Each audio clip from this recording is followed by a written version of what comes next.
I was 28 years old when the phone call came that would change everything. It was a Tuesday night, around 9:30, and I was sitting on my couch in my small apartment, grading papers from my fourth grade class. The stack seemed endless, but I loved my job, loved those kids, even when they turned in assignments with more creativity than accuracy. My phone buzzed, and when I saw it was my younger sister calling, I smiled. Maya and I had always been close, despite the 3-year age gap. She was the artistic one, the free spirit who painted murals and played guitar in coffee shops. I was the practical one, the planner, the one who always had a backup plan for the backup plan. I answered with a cheerful greeting, but what I heard on the other end made my blood run cold. Maya was sobbing so hard she could barely speak. Between gasping breaths, she managed to get out a few words that didn't make sense at first. Something about mom and dad, something about being pregnant, something about having nowhere to go. I sat up straight, papers sliding off my lap onto the floor. Maya, slow down. What happened? I asked, trying to keep my voice steady even though panic was rising in my chest. She took a shaky breath, and then the whole story came tumbling out. She was 12 weeks pregnant. She had told our parents that evening at dinner, and they had completely lost it. Our parents were traditional in the worst ways. Appearances mattered more than anything. What would the neighbors think? What would people at church say? They had built their entire lives around a carefully constructed image of the perfect family, and Maya's news shattered that illusion. They told me I was a disgrace, Maya said, her voice breaking. Dad called me selfish and irresponsible. Mom said I had ruined their reputation. They gave me 2 hours to pack my things and leave. My heart was pounding. I could hardly believe what I was hearing. Our parents could be difficult, controlling even, but this seemed impossible. Where are you now? I asked. In my car, parked outside a gas station. I don't know where to go. I called Lisa, but she said her roommate wouldn't allow it. I tried calling Aunt Jennifer, but she didn't answer. I don't have anywhere to go, and I'm scared. The fear in her voice triggered something in me. In that moment, every protective instinct I had ever felt for my little sister came flooding back. I remembered teaching her to ride a bike, helping her with homework, defending her from bullies in middle school. She needed me now more than ever. Come to my place, I said without hesitation. Right now. Do you remember the address? There was silence on the other end, then a small, grateful sob. Are you sure? She asked. I don't want to be a burden. You're my sister. You could never be a burden. Come now. I'll be waiting.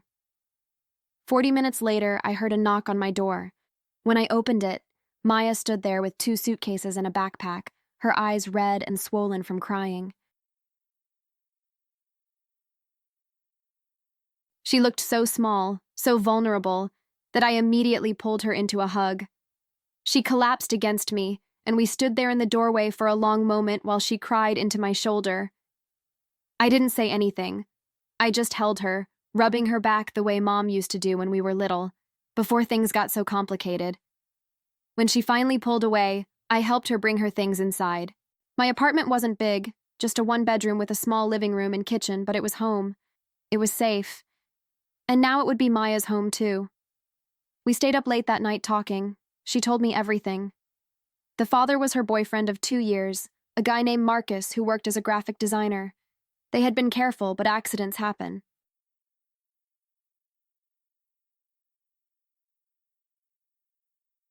When she found out, she was scared but also cautiously excited.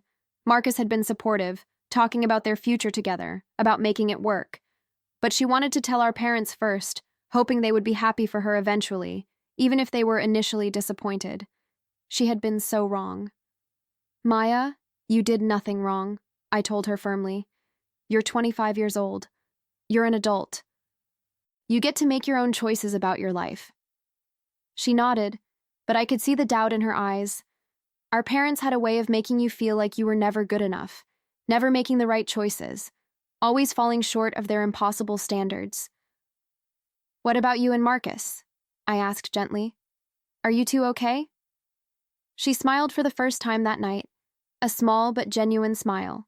Yeah, we are. He wanted me to move in with him, actually, but his apartment is even smaller than yours. We figured we'd start looking for a bigger place together in a few months. But now, I don't know. Everything feels so overwhelming.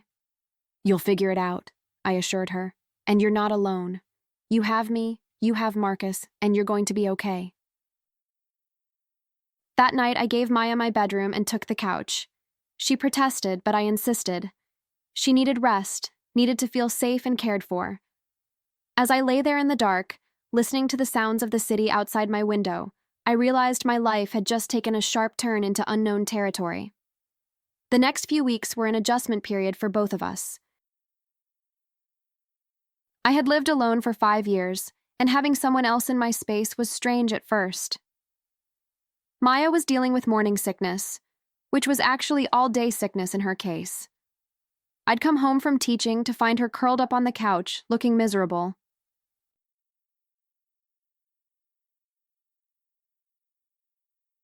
I learned to keep ginger ale and crackers stocked, to avoid cooking anything with strong smells, to be patient when she was irritable from the nausea and exhaustion.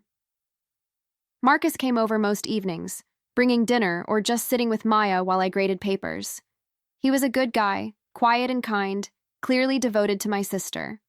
The first major challenge came about 2 weeks after Maya moved in. I had a parent-teacher conference night at school, which meant I wouldn't be home until almost 9. Maya assured me she'd be fine, but when I got home, I found her on the bathroom floor, weak from throwing up for hours. "Rachel, I'm sorry," she whispered, her face pale and sweaty. "I tried to call Marcus, but he's working late on a deadline." I helped her up, got her cleaned up, and settled her into bed with a cold washcloth on her forehead. Then I sat beside her, stroking her hair the way Mom used to when we were sick as kids. "You don't have to apologize for being sick," I told her gently. "I feel like such a burden. You have your own life, your own job. You shouldn't have to take care of me like this." I looked at her, this woman who had always been so independent, so free-spirited, now vulnerable and scared.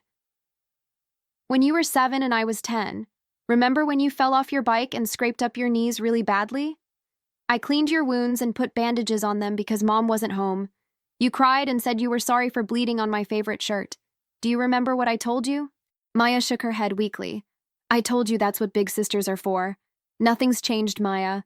That's still what big sisters are for." She started crying, and I held her until she fell asleep. That night, lying on my couch, I realized this was going to be harder than I thought. Not just the physical challenges of sharing space, but the emotional weight of watching someone I loved struggle. The bathroom situation became a source of tension neither of us wanted to acknowledge. With only one bathroom, Maya's frequent morning sickness sessions meant I was often late for work. I started waking up an hour earlier just to ensure I could shower and get ready before the nausea hit her. One morning, I was in the shower when I heard her knocking desperately on the door. "Rachel, I really need to get in there." "I'm almost done," I called back, rushing through rinsing my hair. "I can't wait. Please." I grabbed a towel and opened the door, and Maya rushed past me. I stood there, dripping wet in the hallway, hearing her get sick, and felt a flash of resentment before guilt washed over me. She couldn't help it. None of this was her fault, but it wasn't all difficult. There were good moments, too. Maya would paint in the corner of the living room, working on small canvases while I read or watched TV. We'd talk about everything and nothing, the way we used to when we were teenagers staying up late in our shared bedroom.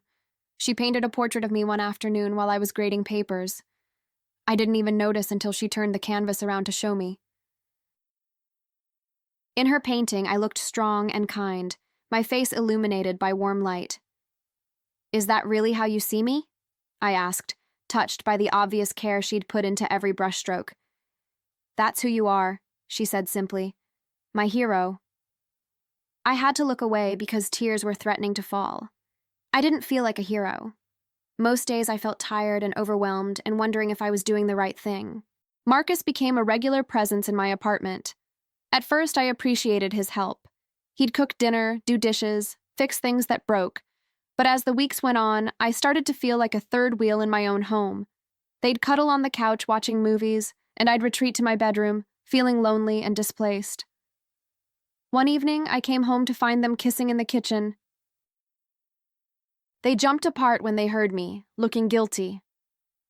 "Sorry," Marcus said. "We didn't hear you come in."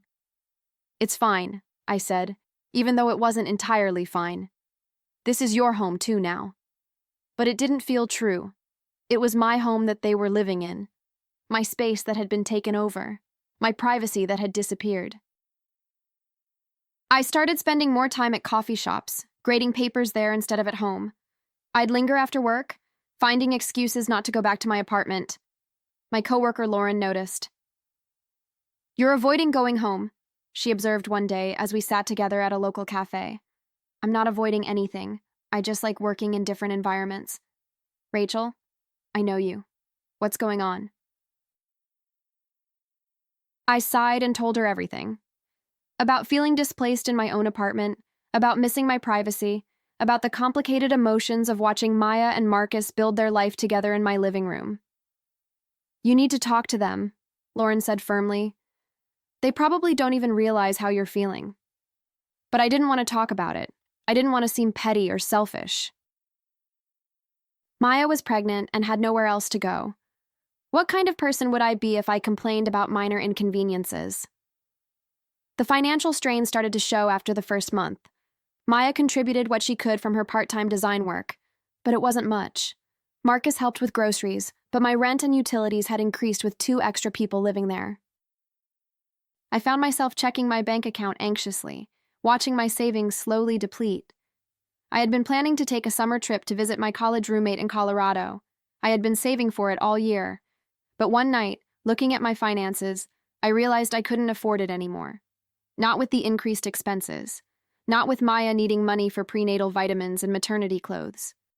I canceled the trip without telling anyone. When my friend called to confirm dates, I made up an excuse about work commitments. After I hung up, I sat in my car in the school parking lot and cried. It was such a small thing in the grand scheme of everything, but it felt like one more piece of my life that I had to give up.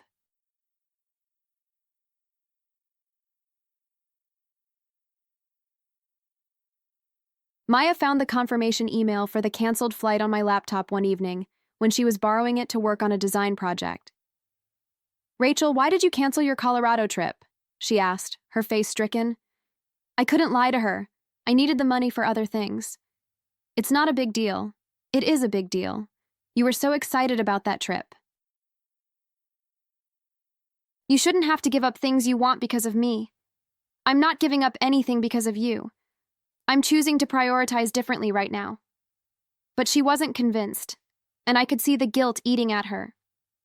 That night, I heard her crying in the bedroom and Marcus's low voice comforting her.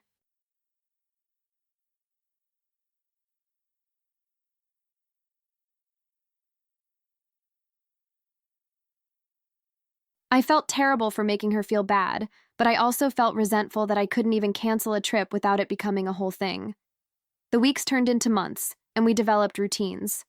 Maya's morning sickness gradually improved, though she still had bad days. We learned to navigate the small space, to give each other room when we needed it, to communicate about schedules and needs. But there were still moments of friction.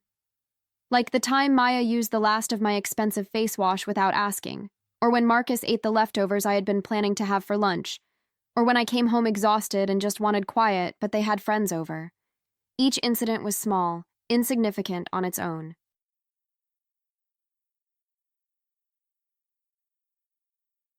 But they accumulated, building a wall of tiny resentments that I tried desperately to ignore. One evening, about a month after she moved in, we were making dinner together when she suddenly stopped chopping vegetables and looked at me. "I never thanked you properly," she said, "for taking me in, for not judging me, for just being here. I don't know what I would have done without you." I reached over and squeezed her hand. "You don't have to thank me. Family looks out for each other. Real family, anyway." She nodded, her eyes getting misty. "Have you heard from them at all?" she asked quietly. I knew she meant our parents. The answer was yes, but not in the way she was hoping. They had called me twice, both times to lecture me about enabling Maya's irresponsible behavior, about how I was making things worse by giving her a place to stay. They said I should have told her to figure things out on her own, that coddling her would only prevent her from learning her lesson.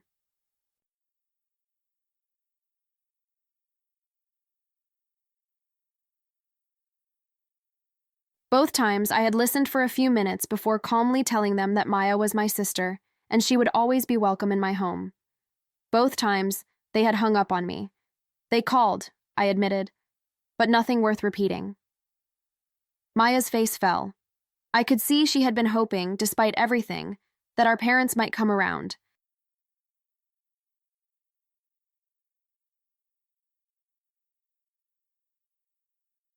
Over the next several months, we fell into a comfortable routine. Maya found a part-time job doing graphic design work from home, something flexible that worked around her pregnancy symptoms. Marcus officially moved some of his things into my apartment too, since he was spending most of his time there anyway. My one bedroom had become home to 3 people, soon to be 4.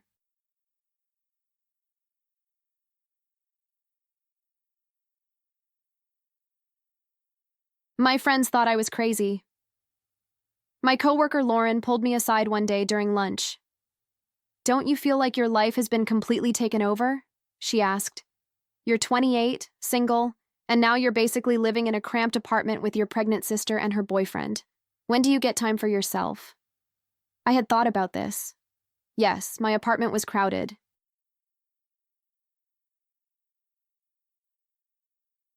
Yes, I had less privacy and less freedom.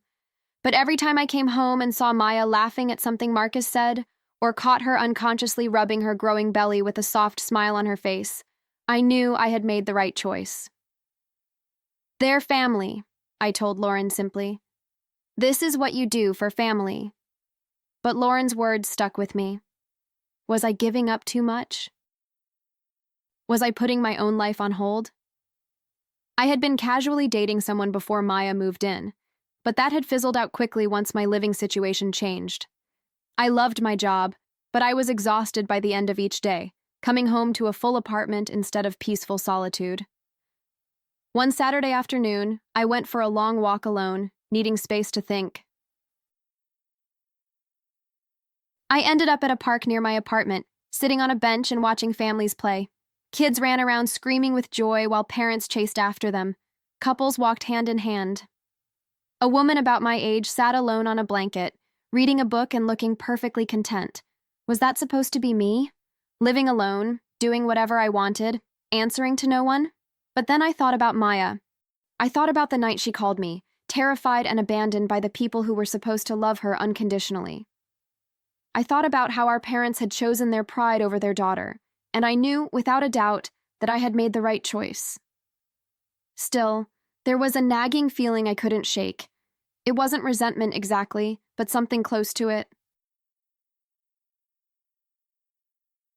A sense that I was carrying a weight that shouldn't have been mine to carry. Our parents should have been the ones supporting Maya, helping her prepare for this baby, excited to become grandparents. Instead, they had walked away, and I had stepped into the gap they left behind. The months passed. Maya's belly grew. We went to doctor's appointments together, the 3 of us crowded into examination rooms. We assembled a crib in my bedroom, which Maya and Marcus now shared while I remained on the couch.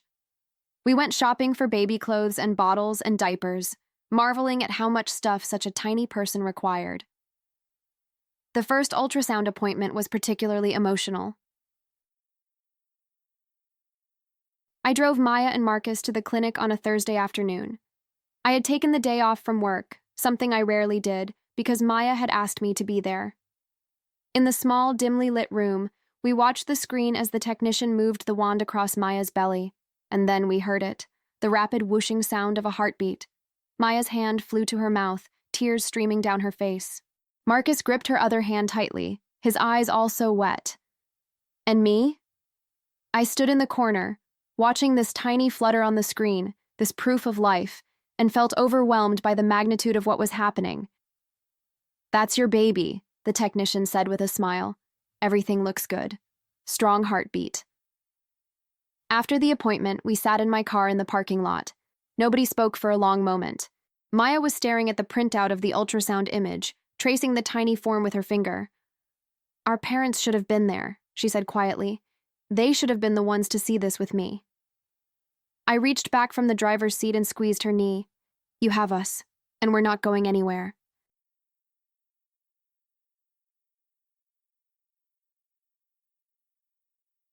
But I saw the pain in her eyes, the longing for the parents who had turned their backs on her in the moment she needed them most. It made my anger toward them flare up again, hot and fierce. Maya was having a girl. They decided to name her Emma. Whenever Maya said the name, her whole face lit up with a joy I had never seen before.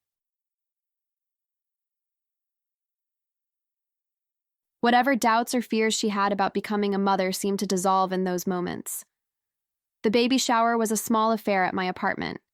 Maya's friends came, Marcus's family came, and it was crowded and warm and full of laughter. We played silly games and ate cake and opened gifts. Maya looked radiant in a flowing dress that accentuated her round belly.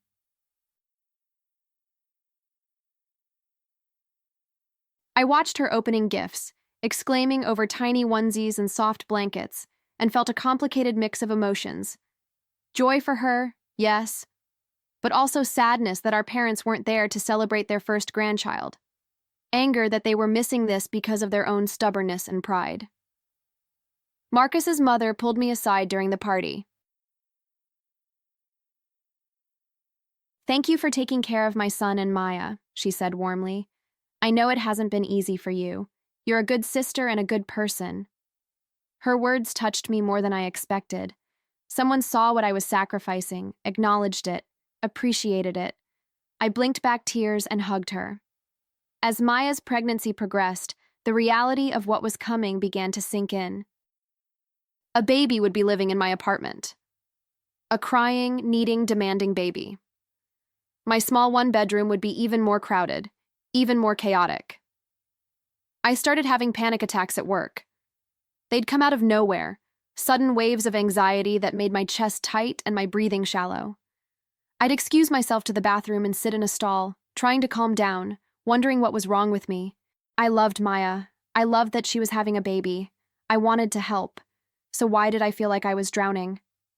One particularly bad day, I called in sick and spent the entire day in bed, staring at the ceiling. Maya knocked on the door around noon. "Rachel, are you okay? Can I come in?" I wanted to say no, to have just one space that was mine, but I couldn't be that cruel. "Come in." She entered, her belly now quite large, her movements slower and more careful. She sat on the edge of the bed and looked at me with concern. "What's going on? You've seemed really stressed lately." "I'm fine. Just fighting off a cold." "Don't lie to me. I know you better than that." And then, maybe because I was too tired to keep pretending, the truth came tumbling out. About feeling overwhelmed, about the panic attacks, about missing my privacy and my space and my old life, about loving her and wanting to help, but also feeling like I was losing myself in the process. Maya listened without interrupting, her hand resting on her belly. When I finished, she was quiet for a long moment. "I'm so sorry," she finally said. "I've been so focused on my own stuff that I didn't see what this was doing to you. It's not your fault. It kind of is, though.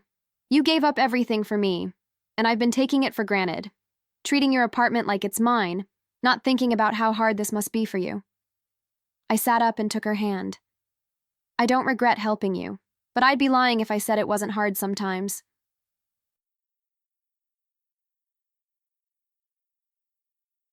"We need to figure something out. Marcus and I need to find our own place sooner. We can't keep putting this all on you." That conversation shifted something between us. We started communicating more openly about needs and boundaries. Maya and Marcus started seriously apartment hunting, saving every penny they could.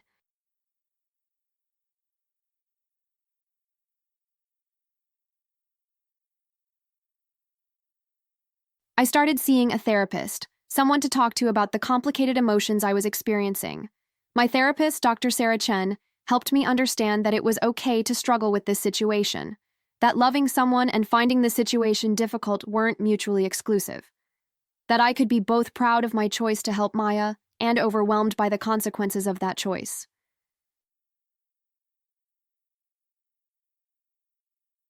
"You're not a bad person for having limits," Dr. Chen told me in one session. "You're human, and humans need space and rest and time for themselves." "But I feel guilty whenever I feel resentful," I admitted. "Maya's going through so much." "What right do I have to complain about being tired? You have every right. You've completely upended your life for someone else. That's noble, but it's also exhausting. You're allowed to acknowledge that." Those sessions became a lifeline for me. An hour each week where I could be honest about the dark thoughts, the resentment, the moments when I fantasized about living alone again. And Dr. Chen never judged me, just helped me process those feelings and find healthy ways to cope. Marcus proposed on a Tuesday evening in our cramped living room. There was no fancy dinner, no elaborate plan. He just looked at Maya, who was 7 months pregnant and wearing sweatpants with paint stains, and said he couldn't imagine his life without her. He pulled out a simple ring and asked her to marry him. She said yes, crying happy tears, and I cried too. They decided to have a small courthouse wedding before Emma arrived, just the two of them and a couple of witnesses. They asked me to be one of the witnesses, and I was honored. The wedding day was simple and beautiful. Maya wore a cream-colored maternity dress that she had found at a thrift store. Marcus wore a suit borrowed from his brother.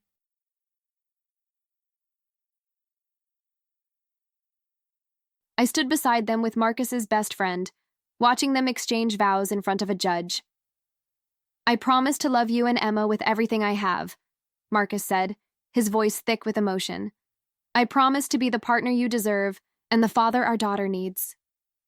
Maya was crying openly. "I promise to build a life with you that's full of love and laughter. I promise to be your partner in all things, in the good times and the hard times. I promise that no matter what challenges we face, we'll face them together." When the judge pronounced them married, they kissed, and I clapped and cried and felt genuinely happy for them. They had found each other, chosen each other, committed to each other. Despite everything, despite being rejected by our parents and facing an uncertain future, they had love. After the ceremony, we went to a small restaurant for lunch. It was just the four of us, Marcus's best friend included, and it felt intimate and special. We toasted with sparkling cider and ate too much food and laughed until our sides hurt. Our parents weren't invited. They didn't even know about the engagement. Maya had stopped trying to contact them after the 3rd month, when every call went to voicemail and every text went unanswered. It hurt her, I could tell, but she was learning to build a life without them. On the drive home, Maya turned to me from the passenger seat. "Thank you for being here today, for being the family that showed up." "Always," I promised. "I will always show up for you." The day Emma was born was chaos in the best possible way. Maya's water broke at 2 in the morning, and we all scrambled to get to the hospital. I drove while Marcus sat in the back with Maya, holding her hand and coaching her through contractions. 14 hours later, Emma Rose arrived. 6 pounds, 9 ounces of perfection. When the nurse placed her in Maya's arms, I watched my sister transform. All the fear, all the doubt, all the pain of the past months seemed to vanish. She looked down at her daughter with pure, overwhelming love. "Can I hold her?" I asked softly. Maya nodded, carefully transferring the tiny bundle into my arms. I looked down at my niece, at her perfect little face and tiny fingers, and felt my heart expand in a way I didn't know was possible. This little person, this miracle, existed because Maya had been brave enough to choose her own path despite everything. "Hi, Emma," I whispered. "I'm your Aunt Rachel. I'm going to love you forever." The day Emma was born was chaos in the best possible way. Maya's water broke at 2 in the morning, and we all scrambled to get to the hospital.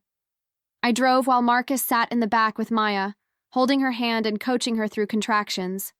The hospital at 2 in the morning had an eerie, quiet quality. The fluorescent lights were too bright, the hallways too empty. A nurse checked us in and got Maya settled into a room. I had planned to wait in the waiting room, to give them privacy for this intimate moment, but Maya grabbed my hand. "Please stay," she said, her face tight with pain. "I need you here." So I stayed. I held her hand through contractions that made her scream. I wiped her forehead with a cool cloth. I whispered encouragement when she said she couldn't do it anymore. Marcus was on her other side, being her rock, but she kept looking at me too, drawing strength from my presence. 14 hours later, Emma Rose arrived. 6 pounds, 9 ounces of perfection. When the nurse placed her in Maya's arms, I watched my sister transform. All the fear, all the doubt, all the pain of the past months seemed to vanish. She looked down at her daughter with pure, overwhelming love. "Hi, baby girl," Maya whispered, tears streaming down her face. "We've been waiting for you." Marcus was crying too, leaning over to kiss both his wife and his daughter. The three of them, a family, complete and whole. "Can I hold her?" I asked softly after a few minutes. Maya nodded, carefully transferring the tiny bundle into my arms. I looked down at my niece, at her perfect little face and tiny fingers, and felt my heart expand in a way I didn't know was possible. This little person, this miracle, existed because Maya had been brave enough to choose her own path despite everything. "Hi, Emma," I whispered. "I'm your Aunt Rachel. I'm going to love you forever." Emma opened her eyes briefly, unfocused blue eyes that seemed to look right through me, and then she yawned. Such a small, ordinary gesture, but it made me laugh through my tears. The next few hours were a blur of nurses checking vitals, family notifications, and Maya attempting to breastfeed for the first time. I called Marcus's parents, who arrived within the hour. I texted a few of Maya's close friends, and then I sat alone in the cafeteria, drinking terrible coffee, thinking about our parents. They had a granddaughter now, a beautiful, healthy granddaughter, and they didn't even know she existed. Part of me wanted to call them, to tell them what they were missing. But it wasn't my place. This was Maya's decision to make.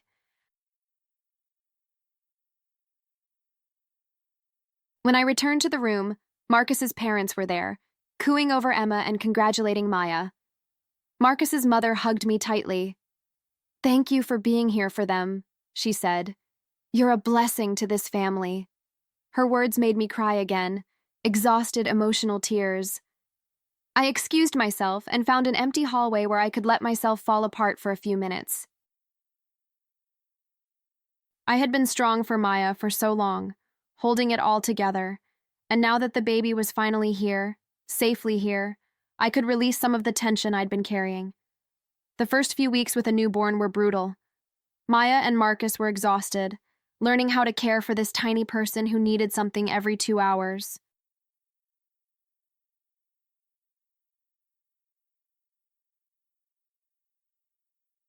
I helped where I could, taking night shifts so they could sleep, doing laundry, preparing meals. My apartment, already crowded with 3 adults, now felt impossibly small with a baby added to the mix. Emma's cries echoed off the walls at all hours. There was nowhere to escape the noise, the chaos, the constant needs of an infant. The crying was the hardest part. Emma would wail for hours sometimes, inconsolable despite every attempt to comfort her.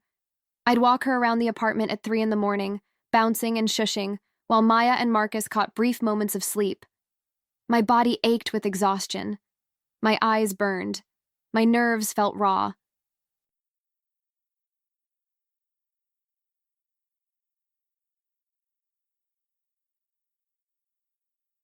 One night, after Emma had been crying for what felt like an eternity, I found myself standing in the middle of my living room, rocking her mechanically and thinking dark thoughts. Thoughts about how much I had given up. Thoughts about how my life had become completely consumed by other people's needs.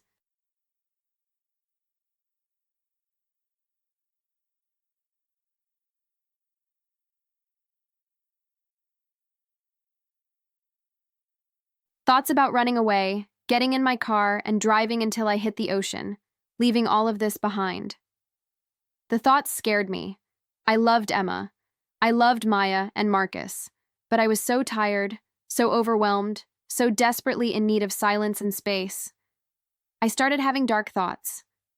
Thoughts I was ashamed of. Thoughts about how much easier my life would be if I lived alone again. How I could come home to peace and quiet.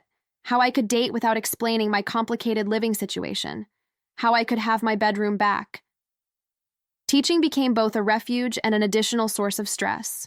I'd stand in front of my classroom, trying to focus on lesson plans and student needs, but my mind would drift. Had Maya remembered to take her vitamins? Did they have enough diapers? Was Emma eating enough? My performance reviews started slipping. My principal called me in one day, concern written across her face. "Rachel, I'm worried about you. You're one of our best teachers, but lately you seem distracted. Is everything okay at home?" I wanted to tell her everything, about living in a one-bedroom apartment with my sister, her husband, and their newborn. About sleeping on a couch that killed my back. About being woken up multiple times every night by a crying baby. About feeling like I was drowning. Instead, I smiled and assured her everything was fine. Just some family stuff, nothing I couldn't handle. But I wasn't handling it. Not really. I was barely keeping my head above water.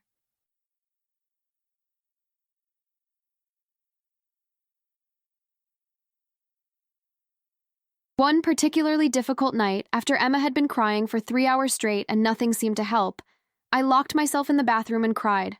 I felt suffocated, trapped, resentful. I felt guilty for feeling resentful.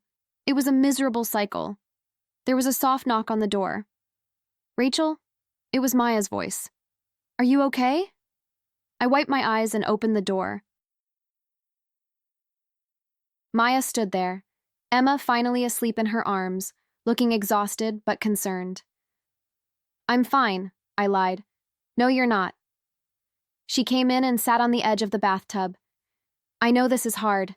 I know we've completely taken over your life. If you want us to leave, we'll understand." I shook my head quickly. "I don't want you to leave. I'm tired, and sometimes I feel like I'm drowning." "But that doesn't mean I want you to go?" Maya reached out and took my hand. "You've given up so much for us. Your space, your privacy, your freedom. I see it, and I'm grateful every single day. But you're allowed to feel overwhelmed. You're allowed to need a break." Her words opened something in me. I started crying again, but this time it felt different. Cleansing somehow. "I love you and Emma so much," I said, "but I don't know how much longer I can do this. Not because I don't want to help, but because I'm running on empty." Maya nodded. "Marcus and I have been looking at apartments. We've been saving, and we think we can afford a 2-bedroom in a few months. We never meant to stay this long. This was supposed to be temporary." I felt a complicated mix of relief and sadness. Relief that I might get my space back eventually. Sadness that this chapter, difficult as it was, might be ending. "Take your time," I said. "I'll manage. We'll figure it out." And we did. 2 months later, Maya and Marcus moved into a modest 2-bedroom apartment across town. It wasn't fancy, but it was theirs. They invited me over for dinner the first night, and I watched them put Emma to bed in her own nursery, in their own home, and felt proud of how far they had come. My apartment felt enormous and quiet after they left. For the first few days, I reveled in the solitude. I could watch whatever I wanted on TV. I could cook smelly foods without worrying about making Maya nauseous. I could sleep through the night without being woken by a crying baby. But after a week, the silence started to feel oppressive. I missed the chaos. I missed hearing Maya laugh in the next room.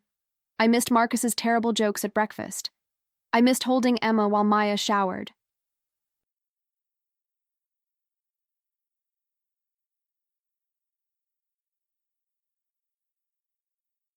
I realized that somewhere along the way, in the midst of all the difficulty and sacrifice, we had become more than just sisters sharing space.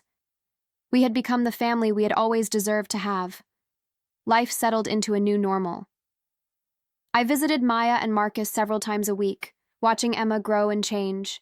She started smiling, then laughing, then sitting up on her own. Every milestone felt like a celebration. I started dating again, meeting someone through a friend who worked at the local library. His name was David, and he was patient and kind when I explained my complicated family situation. He didn't run when I told him about my sister and niece, didn't think I was crazy for taking them in. Instead, he said it showed I had a good heart. Work was going well, too. I had been nominated for a teaching award, and the recognition felt validating after such a challenging year. My principal pulled me aside one day to tell me she had noticed how dedicated I was, how I managed to be there for my students even while dealing with so much in my personal life. Everything seemed to be falling into place.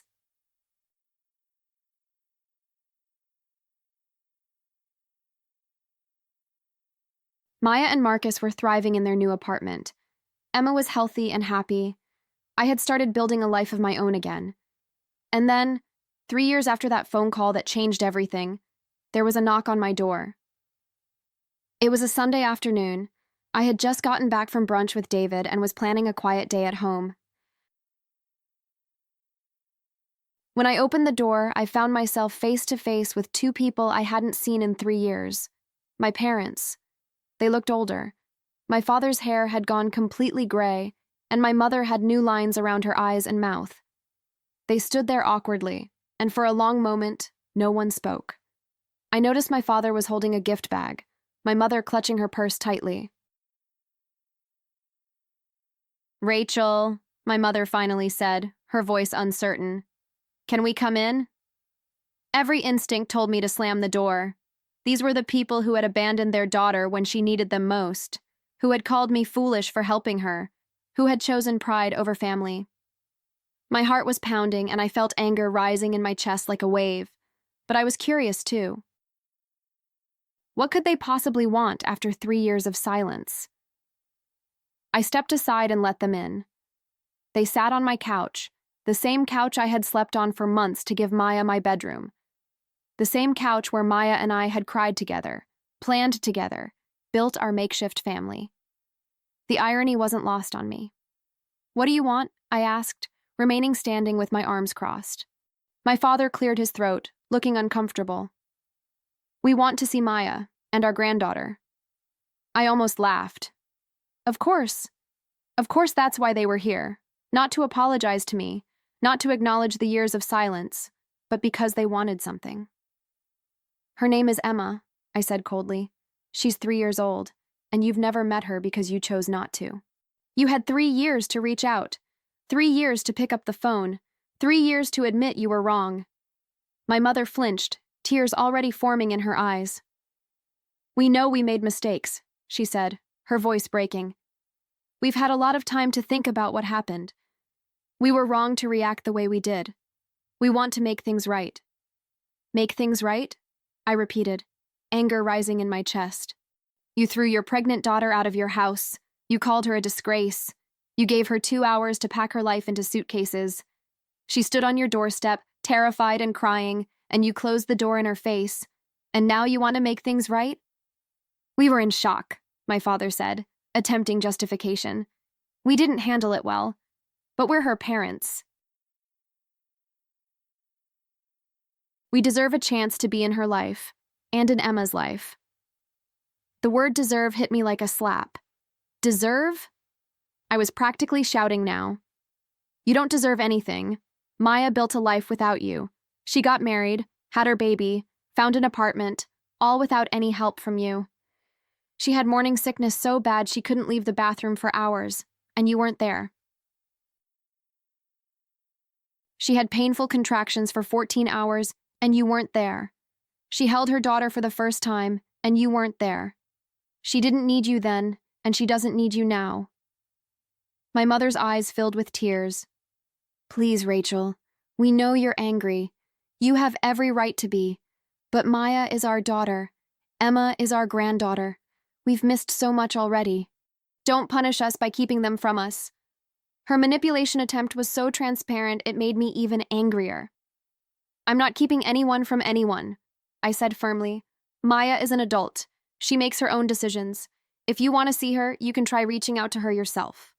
But I'm not going to play intermediary for you. I'm not going to do your dirty work.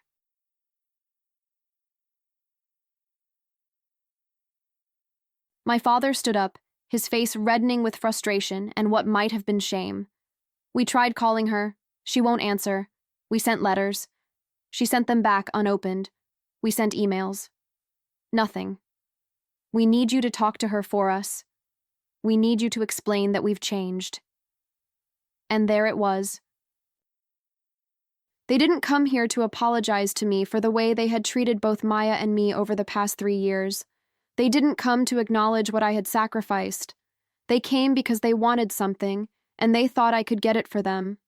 Let me make something very clear, I said, my voice steady despite the rage burning inside me. When Maya called me that night, crying and homeless and terrified, I didn't hesitate. I didn't lecture her about responsibility. I didn't make her feel ashamed. I told her to come to my home, and I took care of her. When she needed help, you turned your back on her. When she needed support, you gave her judgment. When she needed love, you gave her shame. My mother was crying openly now. We know. We know we failed her. But we want to try again. We want to be better. I took a step closer, looking directly at my father. I was the one who gave her a home. I was the one who held her when she cried. I was the one who went to doctor's appointments and helped with the baby and sacrificed my own comfort to make sure she was okay. Not because I had to, but because that's what family does. Real family. I gave up my bedroom. I gave up my privacy. I gave up my savings and my vacation plans and my social life. I did everything you should have done as her parents. My father's face crumpled, and for the first time, I saw genuine remorse there. You're right. You did everything we should have done. And we will never be able to repay you for that. I don't want you to repay me. I want you to understand what you did. I want you to understand that Maya doesn't owe you forgiveness. She doesn't owe you a relationship with her or her daughter. So no, I continued, my voice shaking now. I won't talk to Maya for you. I won't convince her to let you back into her life. If you want a relationship with your daughter and granddaughter, you need to earn it.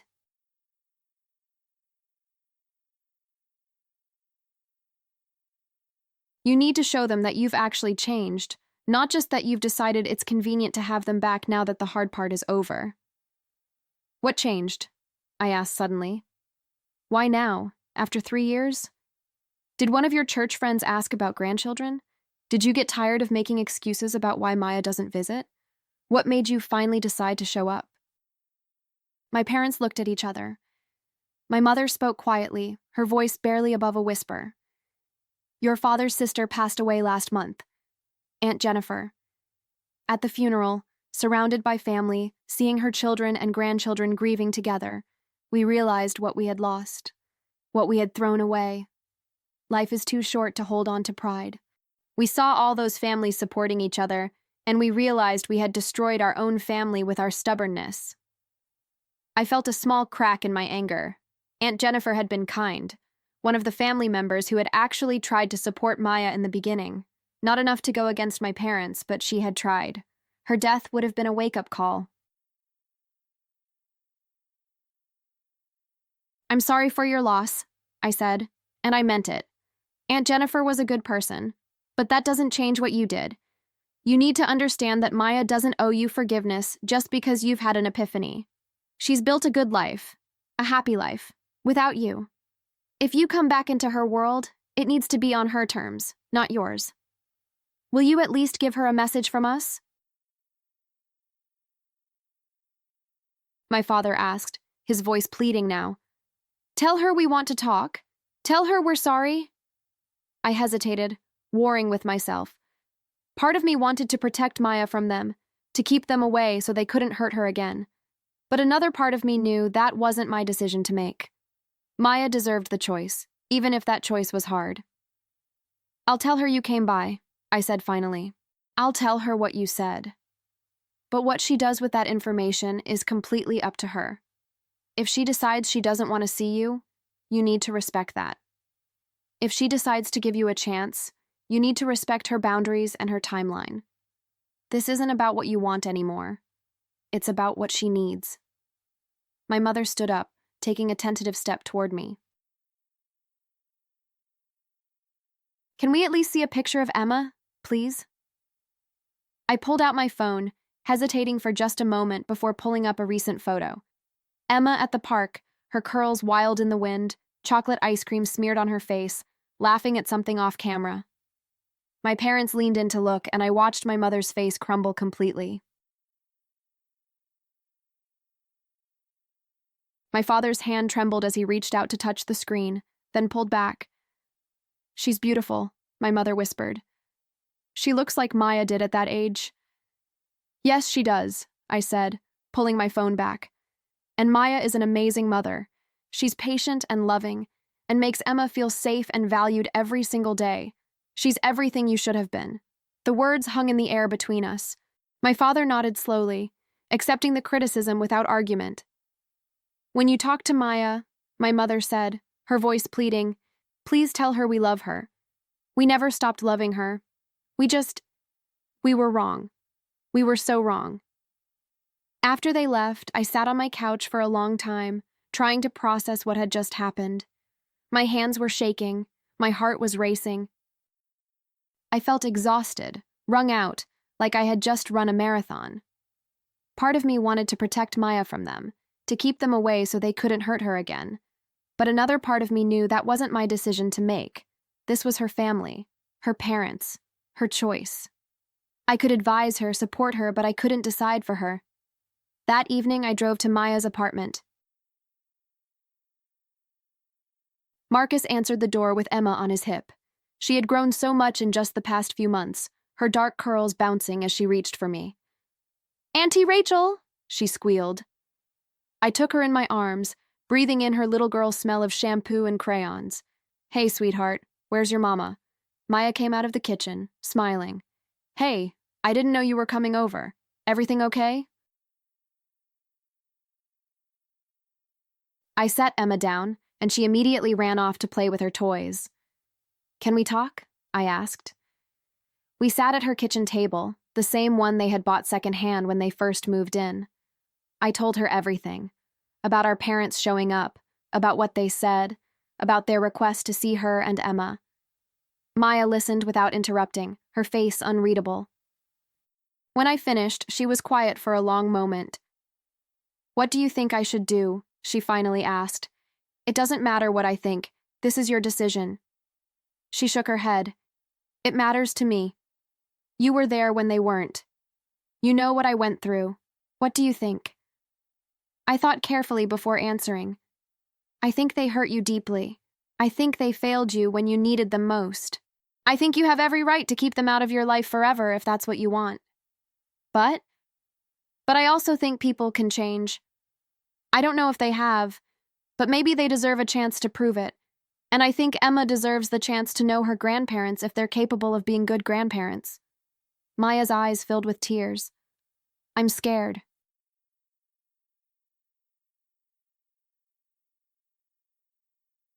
What if I let them back in and they hurt me again? What if they hurt Emma? Then you cut them off for good. But at least you'll know you gave them a chance. She wiped her eyes. When did you get so wise? When I had to become a parent to my younger sister, I said with a small smile. She laughed, but it was watery. Will you be there? If I meet with them? I don't think I can do it alone. Of course. Whatever you need. 3 days later, we arranged a meeting at a neutral location, a quiet cafe downtown. My parents arrived early, sitting nervously at a corner table. Maya, Marcus, Emma, and I arrived together, a united front. Emma held Maya's hand tightly, shy around these strangers. My mother's face crumpled when she saw her granddaughter for the first time. She's beautiful, my mother whispered. Maya didn't respond immediately. She just stood there, taking in the sight of her parents after 3 years of absence. I saw her hand trembling slightly, and I reached out to steady her. We sat down, the tension thick enough to cut. Emma climbed into my lap, sensing the strangeness of the situation. My father spoke first. Maya, I don't know where to begin. We were wrong. About everything. The way we reacted, the things we said, throwing you out. There's no excuse for any of it. My mother nodded, tears streaming down her face. We let pride and fear control us. We were so worried about what other people would think that we forgot what actually mattered. You, our daughter. Maya's jaw was tight. Do you know what it felt like? Being told by your own parents that you were a disgrace? Having 2 hours to pack my life into suitcases? Calling everyone I knew, desperate for a place to stay? We know, my father said quietly. No, you don't. Maya's voice was rising. You don't know what it was like being pregnant and homeless. You don't know what it was like going through every doctor's appointment wondering if I was doing everything right with no mother to guide me. You don't know what it was like giving birth and not having you there. She was crying now, and so was my mother. We wanted to be there, my mother said.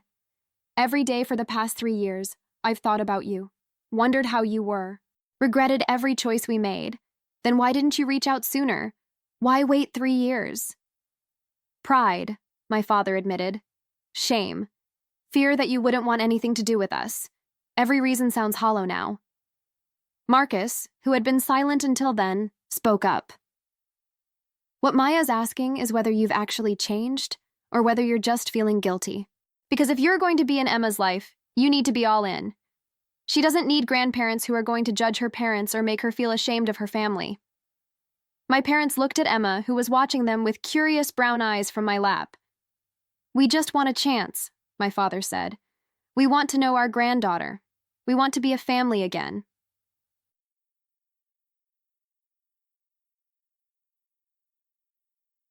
Maya looked at me, and I gave her an encouraging nod.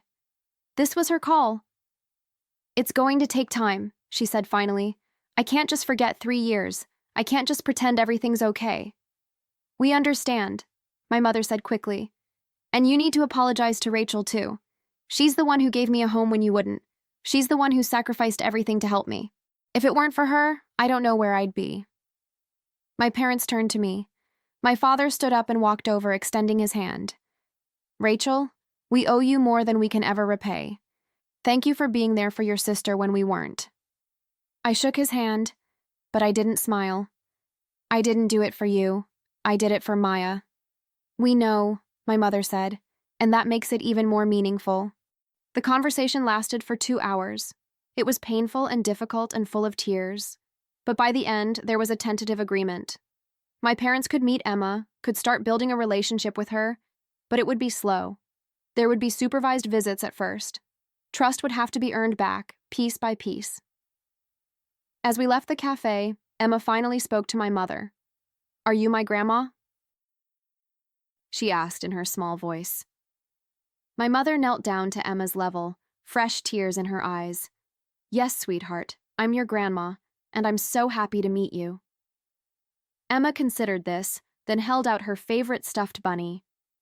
This is Mr. Hops. He's very soft. Do you want to pet him? I'd love to, my mother said, gently touching the worn toy. It was a small moment, but it felt significant. A bridge beginning to form where there had only been a chasm. Over the following months, my parents slowly integrated back into our lives. It wasn't easy. There were moments of tension, old wounds that would suddenly reopen. Maya had nightmares about being kicked out again. She'd wake up panicking, and Marcus would hold her until she calmed down. But there were good moments, too.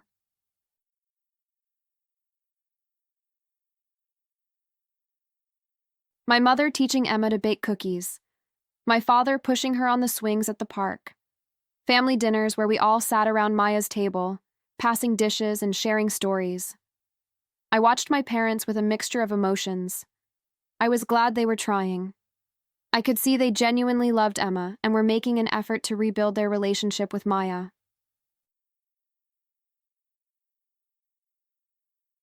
But I also couldn't fully forgive them. Maybe I never would. One evening, about 6 months after that first cafe meeting, my mother asked to speak with me alone.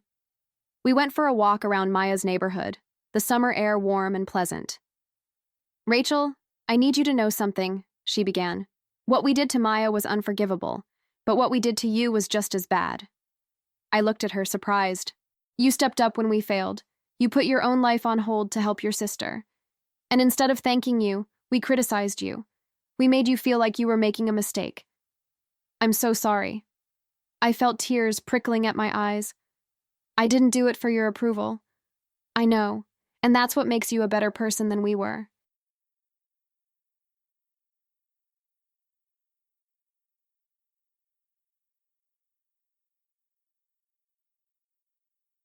You did the right thing simply because it was right, not because anyone was watching or judging.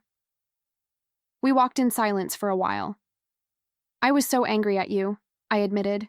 For years, I was furious. Not just for what you did to Maya, but for putting me in a position where I had to choose between my sister and my relationship with you. We never should have made you choose, my mother said. A parent's job is to love unconditionally. We failed at that. But you didn't. You showed Maya what real family looks like. I wiped my eyes. She's my sister. I love her. And we love both of you. It took us far too long to remember that love is more important than pride. It wasn't a complete reconciliation. There were still hard feelings, still scars that hadn't fully healed. But it was a start. That fall, Maya and Marcus announced they were expecting their second child. This time, the news was met with joy from everyone, including our parents. My mother immediately started knitting baby blankets. My father began building a toy chest in his workshop. I watched this preparation with a bittersweet feeling. This was what Maya should have had the first time. This excitement, this support, this celebration. But at least her second child would be born into a family that was whole, even if that wholeness was hard-won. One night, Maya and I were alone at her apartment while Marcus took Emma to visit his parents. We sat on her couch, just like we used to on my couch 3 years earlier, talking about everything and nothing. Do you regret it? She asked suddenly. Taking me in, giving up your space and your freedom? Be honest. I thought about it carefully. There were moments when it was really hard, moments when I felt overwhelmed and resentful and trapped. But regret it? No, never. Even though you sacrificed so much, I didn't sacrifice anything that really mattered. I gained a deeper relationship with you. I gained a niece who I love more than anything. I learned what I'm capable of when someone I love needs me. Maya leaned her head on my shoulder. I don't think I ever properly thanked you. Not just for giving me a place to stay, but for believing in me when our parents didn't, for showing me that I could do this. You did all the hard work, I reminded her. I just gave you a couch to sleep on. She laughed. The most uncomfortable couch in the world. Hey, that couch was vintage. We sat there together, two sisters who had been through hell and come out stronger on the other side. Maya's second child, a boy named James, was born on a cold January morning. This time, both sets of grandparents were at the hospital, nervously pacing the waiting room. When Marcus came out to announce the birth, everyone cried happy tears. Emma was thrilled to be a big sister. She took her job very seriously, helping with diaper changes and singing lullabies in her off-key 3-year-old voice. Watching Maya with both her children, seeing her exhausted but glowing with happiness, I felt a profound sense of peace.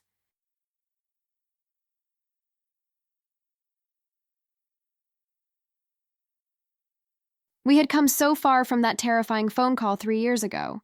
We had weathered the storm and found our way to calmer waters. My relationship with David had grown serious. He understood my complicated family dynamics, never resented the time I spent with Maya and the kids, and had seamlessly integrated himself into our lives.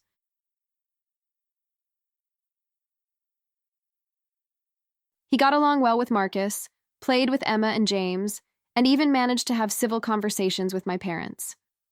One Sunday at a family barbecue at Maya's place, I stood back and watched everyone. My parents were arguing playfully over the best way to grill hamburgers. Marcus was pushing Emma on her new swing set while Maya watched from a lawn chair, baby James asleep in her arms.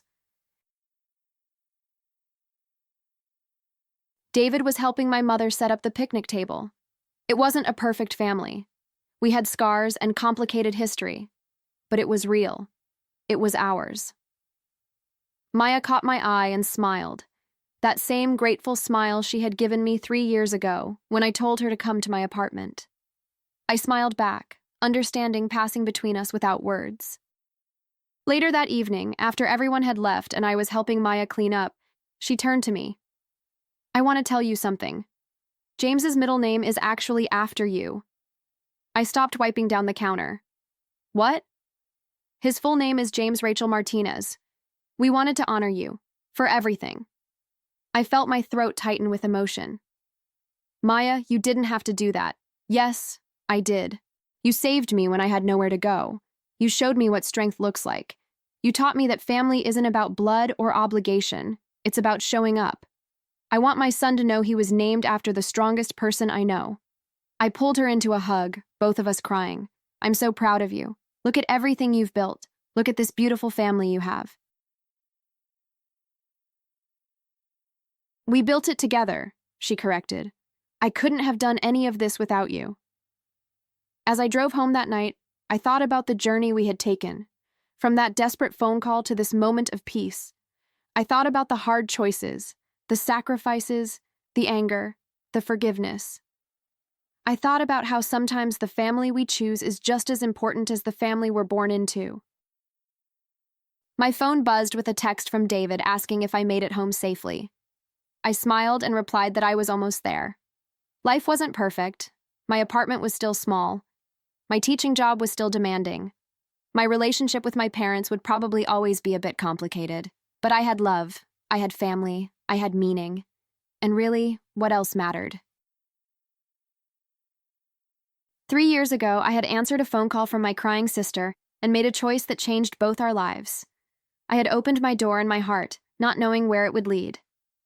Now, looking back, I could see that it had led exactly where it needed to go. To a place where Emma called me Auntie Rachel and ran to hug me every time I visited.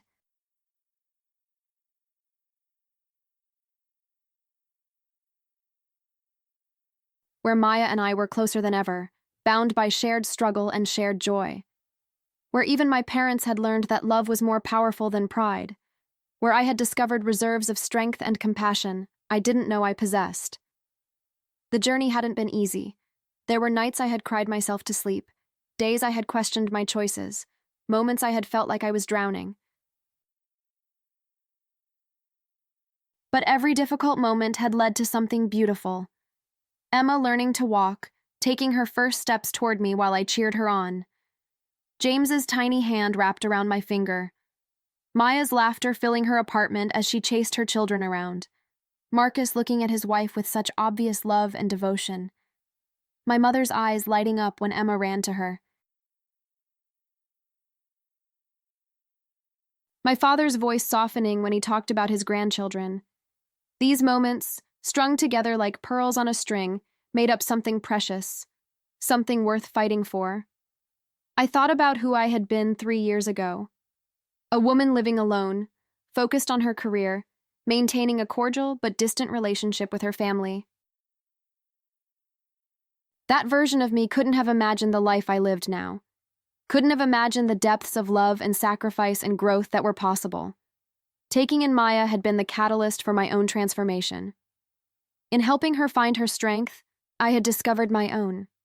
In giving her a home, I had learned what home really meant.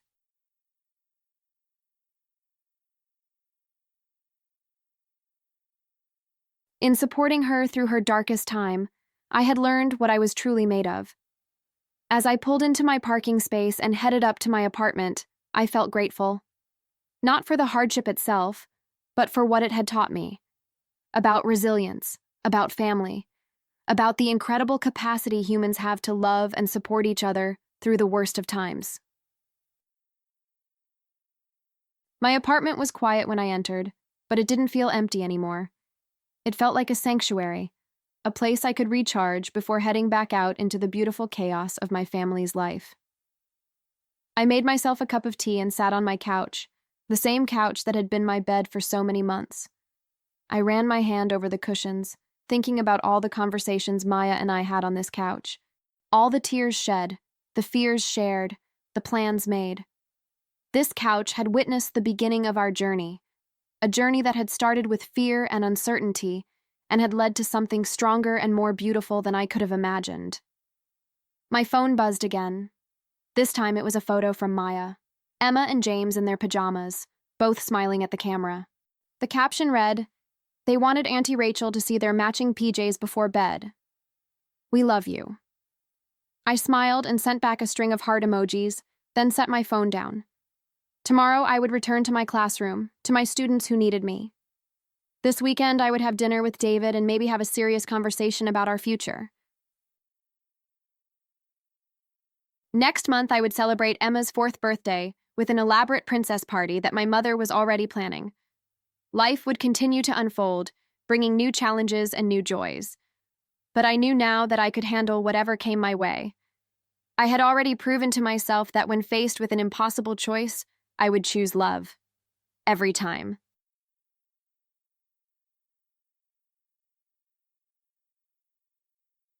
"3 years ago, my parents had kicked out my pregnant sister. I had taken her in without hesitation, and in doing so, I had gained everything that truly mattered. Not just a closer relationship with Maya, or the joy of being Aunt Rachel to Emma and James, but a deeper understanding of who I was and what I was capable of.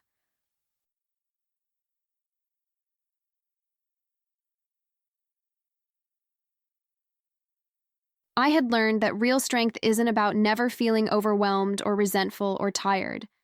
It's about feeling those things and choosing to show up anyway. It's about opening your door when someone you love is standing outside in the cold.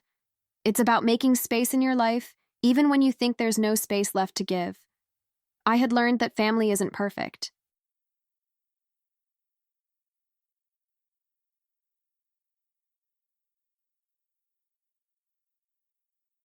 It's messy and complicated, and sometimes painfully difficult. But it's also worth fighting for, worth sacrificing for, worth believing in even when it disappoints you. Most importantly, I had learned that the choices we make in our hardest moments define us. When Maya called me that night, terrified and abandoned, I could have said no.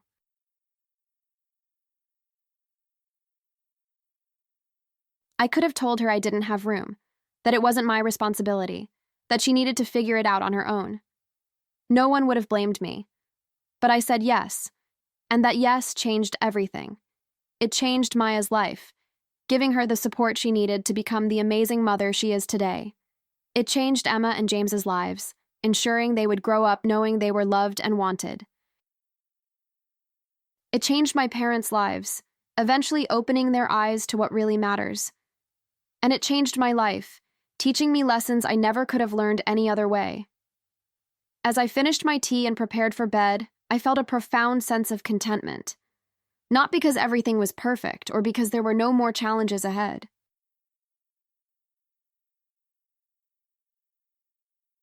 But because I knew with absolute certainty that I had made the right choice. When faced with the question of whether to help my sister in her darkest hour, I had answered with love. And love, I had learned, always finds a way to create something beautiful from even the most broken circumstances.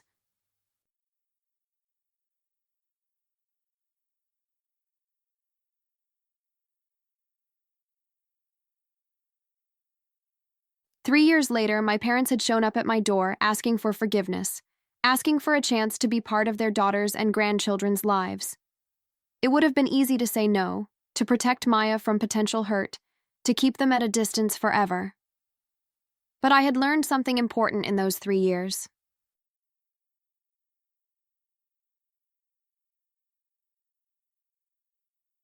I had learned that while we can't control how others treat us, we can control how we respond. We can choose bitterness, or we can choose to leave the door open for redemption. We can choose to hold on to anger, or we can choose to allow for the possibility of change. My parents had failed their test 3 years ago, but they were asking for a chance to try again.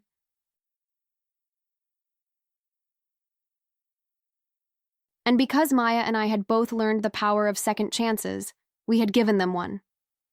The reconciliation process was slow and painful. The first few supervised visits were awkward, tense. Emma was shy around these strangers who claimed to be her grandparents. My parents tried too hard, bringing too many gifts, speaking too loudly, moving too quickly.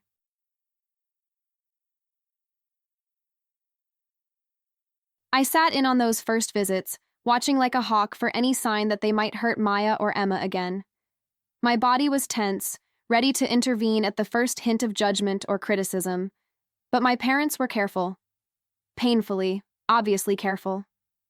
They bit their tongues when Emma had a tantrum. They asked permission before taking photos.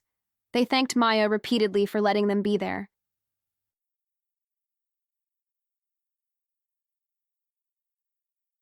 It was my father who broke down first. During the third visit, Emma was playing with blocks on the floor. My father was sitting nearby, and she suddenly handed him a block. "Help me build, Grandpa?" she asked, using the title naturally, as if she had always known him. My father's hands shook as he took the block, and then he started crying. Not quiet tears, but deep, wrenching sobs. "I'm so sorry," he said, looking at Maya. "I'm so sorry for everything. You should have had this from the beginning. Emma should have known us from the day she was born. We stole that from all of us, and I will regret it for the rest of my life." Maya was crying too. Marcus put his arm around her shoulders. "You hurt me so badly," Maya said, her voice breaking. "You made me feel like I was worthless. Like I had ruined everything. Do you know how many nights I cried myself to sleep, wondering what I had done to deserve being thrown away?" "Nothing," my mother said fiercely. "You did nothing to deserve that. We were the ones who were wrong. We were small and scared and proud, and we hurt you because of it." Emma, confused by all the crying adults, came over and hugged my father's leg. "Don't be sad, Grandpa. It's okay."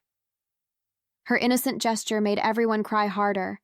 This child, who had never known her grandparents, offering comfort without hesitation.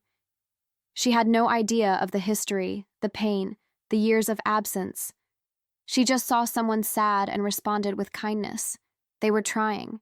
Slowly, imperfectly, but genuinely trying to be the parents and grandparents they should have been from the beginning.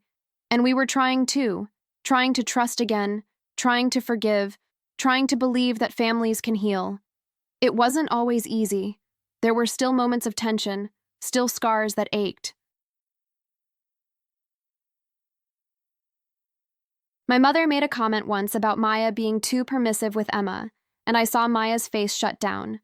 I intervened immediately. "That's not helpful," I said firmly. "Maya is an excellent mother. She doesn't need criticism." My mother looked stricken. "I'm sorry. You're right. I'm sorry, Maya. I wasn't criticizing. I just... Old habits. I'm working on it." It took months before Maya truly believed they had changed. Months of consistent effort, of my parents showing up reliably, of them respecting boundaries, of them putting Maya's needs before their own pride. The turning point came during Emma's 4th birthday party. My parents had asked if they could host it at their house. Maya was hesitant, but ultimately agreed. Walking into my childhood home for the first time in 3 years was surreal. My mother had decorated the entire house in princess theme. There was a bouncy castle in the backyard, a table full of carefully prepared food, games and activities planned out. My father had built Emma a wooden toy castle in his workshop. It was beautiful, intricate, clearly made with love and care. "I started this the day after we first met Emma," he told Maya quietly. "I wanted to give her something special, something that said welcome to the family. I'm sorry it took so long." Maya ran her fingers over the smooth wood, tears in her eyes. "It's perfect, Dad." The word Dad seemed to surprise both of them. It was the first time Maya had called him that since the night he threw her out. My father pulled her into a hug and they both cried.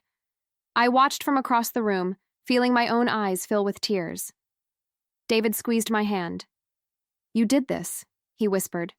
"You held the family together when it fell apart. This wouldn't be happening without you." As the party progressed, I watched my parents with Emma. They were natural with her now, relaxed. My mother pushed Emma on the swings. My father helped her blow out her candles. They had missed so much, but they were making the most of what they had now. Marcus's parents were there too, and watching both sets of grandparents interact with Emma, I felt a sense of rightness. This was what it should have been all along.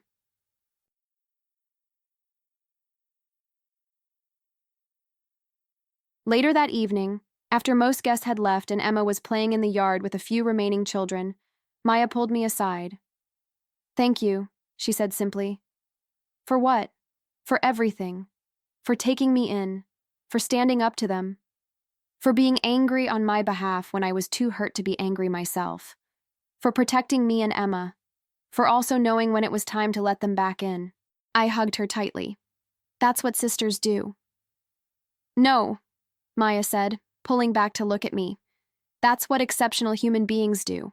Most people wouldn't have done what you did. Most people would have said it wasn't their problem, or that I needed to figure it out myself. You gave up your entire life for me. I didn't give up my life. I just shared it with you for a while." You gave up your bedroom for 8 months. You gave up your privacy. You gave up your savings and your vacation and your peace and quiet. You dealt with my hormones and my morning sickness and my fear, and you never once made me feel like a burden. I thought about those months, about how hard they had been, but also about the moments of joy, late-night talks, feeling Emma kick for the first time, laughing until we cried over silly things. It wasn't all sacrifice, I told her. A lot of it was beautiful. One evening, about a year after my parents' return, we were all gathered at Maya's house for dinner. Both my parents and Marcus's parents were there, along with David, who had become a permanent fixture in our family gatherings.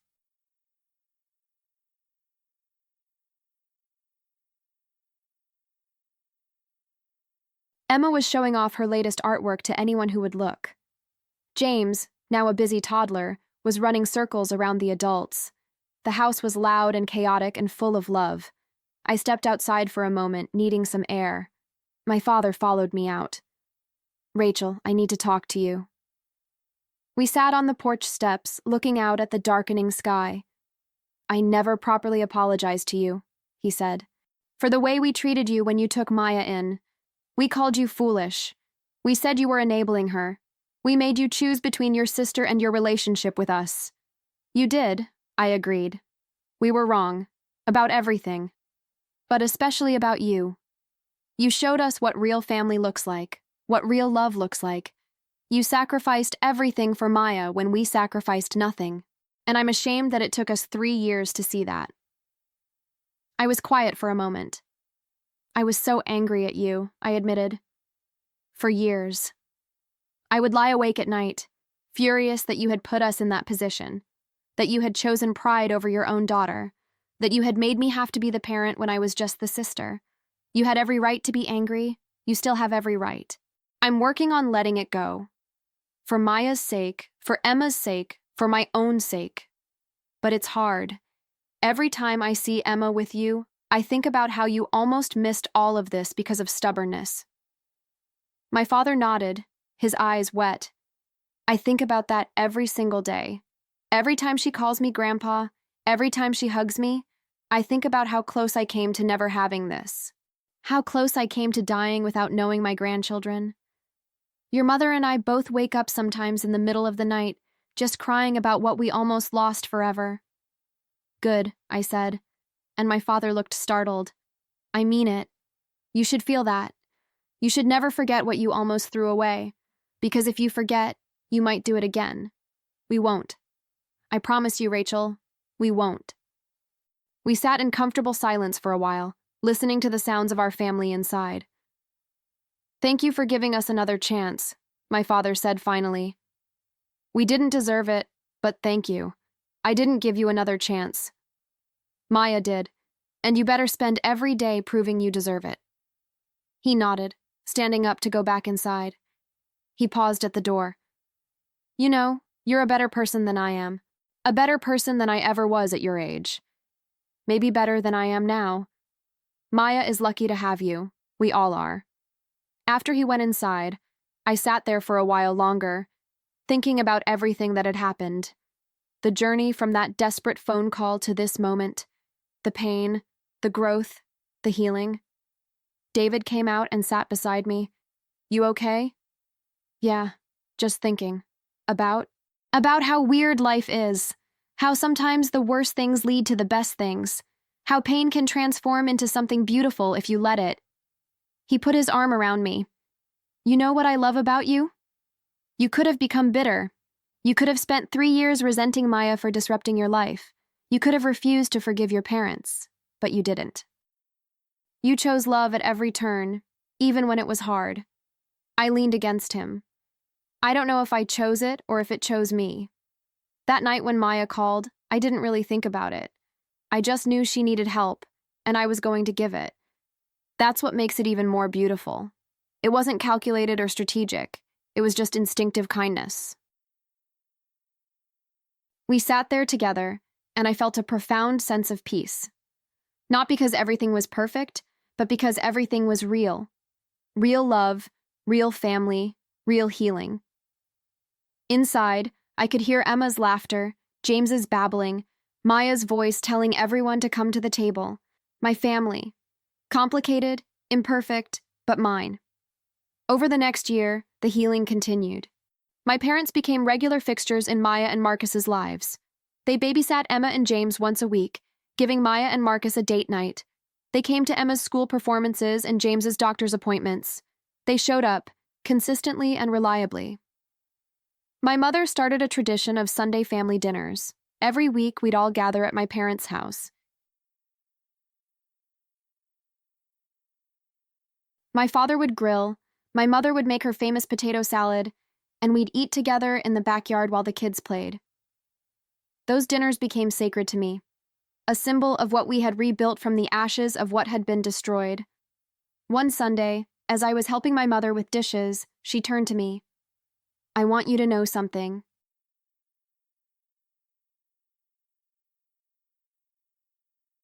What you did for Maya, taking her in like that, it changed me. It showed me what I should have been. Every day, I try to be more like you, more compassionate, more selfless, more loving. Mom, you don't have to be like me. You just have to be the best version of yourself. The best version of myself should have been there for my daughter when she needed me. You showed me what that looks like. David proposed to me that fall, during one of those Sunday dinners. He didn't do it privately. He did it in front of everyone, getting down on one knee in my parents' backyard while Emma and James chased each other around. Rachel, he said, his voice steady and sure, you taught me what real love looks like.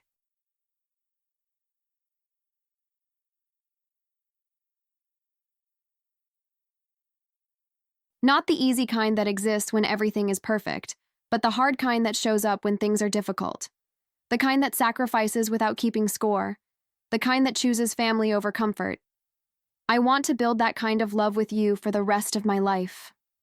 I said yes through tears. Emma shrieked with excitement, running to hug me. Maya was crying. My mother was crying. Even my father's eyes were wet. As David slid the ring onto my finger, I looked around at the faces of the people I loved. My sister, who had come so far from that scared pregnant woman crying in her car. Her husband, who had stood by her through everything. Their children, growing up surrounded by love. My parents, who had learned that pride was less important than connection.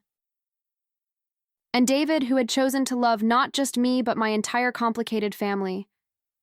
This was what I had earned by answering that phone call 3 years ago.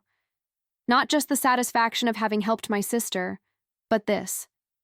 This family, this love, this sense of belonging to something larger than myself. The wedding was small and intimate, held in my parents' backyard. Emma was the flower girl, taking her job very seriously as she scattered petals down the makeshift aisle. James was the ring bearer, though Marcus had to help him walk the rings down since he kept getting distracted. Maya was my maid of honor, of course. She stood beside me, squeezing my hand as I said my vows. I promise to love you in the easy moments and the hard ones, I told David. I promise to show up, to be present, to choose us even when it's difficult. I promise to build a family with you that's based on love, not obligation, on compassion, not judgment. When the ceremony was over and we were officially married, the celebration began. My students had made decorations. Marcus's family brought traditional dishes. My parents had strung lights through the trees. It was perfect in its imperfection.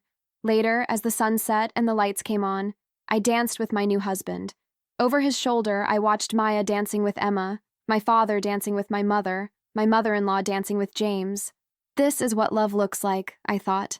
Not perfect, not easy, but real and beautiful and worth fighting for. As the night drew to a close and guests started leaving, Maya pulled me aside one more time. "You know what I realized today?" she asked. "When we were kids, I always thought you had the boring life, the predictable one. Teaching, living alone, following all the rules. And I was the adventurous one, the risk-taker, the one who lived outside the lines." I laughed. And I was wrong. You lived the bigger life, because you chose love over comfort, connection over convenience, family over ease. You took the biggest risk of all. You let people in, even when it was hard, even when it cost you everything. I pulled her into a hug. We both took risks. You risked becoming a mother when everyone told you it was a mistake. You risked loving Marcus when you had nothing to offer but yourself. You risked forgiving Mom and Dad when they had hurt you so badly. We're both brave in our own ways. Maybe. But you saved me, Rachel. Literally saved me. I don't know where I'd be if you hadn't answered that phone call. You'd have figured it out. You're stronger than you think. Maybe now. But then, I was broken. And you put me back together. As guests departed and the night wound down, David and I prepared to leave for our short honeymoon. Just a weekend away, because I couldn't leave my students for longer than that. Emma ran up to hug me goodbye. "I love you, Aunt Rachel. Thank you for marrying Uncle David. I love you too, sweetheart. Thank you for being the best flower girl ever. When you have babies, can I help take care of them like you took care of me?" Her innocent question made me laugh and cry at the same time. "Absolutely. You'll be the best big cousin ever." Driving away from my parents' house that night, I looked back at the lights twinkling in the trees, at the family gathered together, and felt overwhelming gratitude. Not for the easy path, but for the hard one. Because the hard path had led here, to love that had been tested and found true, to family that had been broken and healed stronger, to a sister who had needed me and a niece and nephew who loved me, to parents who had learned that pride was worthless compared to connection, to a husband who understood that family was complicated but chose to love mine anyway. 3 years ago, I had answered a phone call and made a choice that changed everything. I had opened my door to my sister when she had nowhere to go. I had given up my space, my privacy, my comfort, my plans. And in return, I had gained everything that mattered. I had learned what I was made of in the moments when someone needed me. I had discovered strength I didn't know I possessed. I had found out that sacrifice, when given freely out of love, doesn't diminish you. It expands you. Most importantly, I had learned that family isn't about perfection. It's about showing up. It's about doing the hard thing when it matters. It's about loving people not despite their flaws and failures, but through them. As David reached over to hold my hand, I smiled, thinking about the future. About the family dinners yet to come. About watching Emma and James grow up. About maybe having children of my own someday. Children who would know they came from a family that chose love even when it was hard. The story of how I took in my pregnant sister wasn't just about that one decision. It was about all the small decisions that followed. The decision to stay patient when I wanted to scream. The decision to forgive when I wanted to hold on to anger. The decision to believe in healing when it would have been easier to stay broken. And in the end, those decisions had created something beautiful. Not perfect, never perfect, but real and strong and full of love. That was worth everything. Every sleepless night, every sacrifice, every moment of doubt. Because love, real love, is always worth it. 3 years had passed since that phone call. 3 years since I had opened my door and my heart. And in those 3 years, I had discovered who I really was. Not the person I thought I was when I lived alone in my quiet apartment, but someone better, someone braver, someone capable of extraordinary love.